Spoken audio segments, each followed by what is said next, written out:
Bakit ang unfair ng mundo? Bakit pa tayo pinagtagpo kung di naman pala magiging tayo hanggang dulo? Yan ang tanong ng aking isipan tuwing ako'y nakatingin sa kawalan. Gustuhin ko man na mahalin ka ulit kaso hindi na pwede. Hindi na pwede kasi sa iba ka na nakadepende. Huli na ba ako? Sana sa umpisa pa lang hindi na ako sumuko. Siguro nagbubunyi ngayon ang mga puso natin. Kasi may tayo pa rin sa kabila ng ating titiisin. Mahal mo pa ba ako?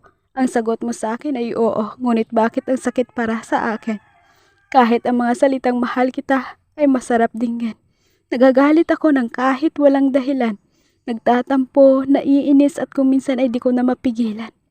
Hindi ko na mapigilan na magkomento kahit alam ko na hindi na ako ang kukumpleto sa nasimulan nating kwento.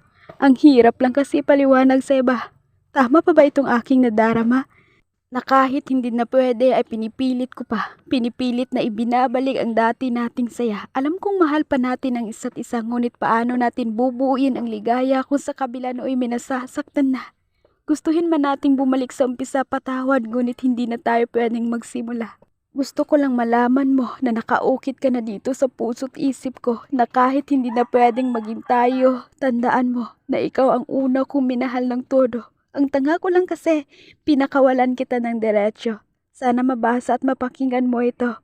Hindi ko na kasi alam kung paano ko maipaparamdam sa'yo na ikaw pa rin ang nilalaman nitong puso. Marami akong nabibigyan ng advice, lahat ng tanong nila ay nasasagot ko. Pero bakit mismong tanong ko ay hindi ko masagot? At ngayon ko lang napagtanto, hindi ko nga pala masagot ang tanong ng isip ko. Pilit niya kasing nilalayo ako sa'yo. At kinokontra ito ng puso ko. Mahal, sana di ka magbago. Kahit na gustuhin ko man na mahalin ka, alam natin pareho na natapos na ang pahina ng ating kwento.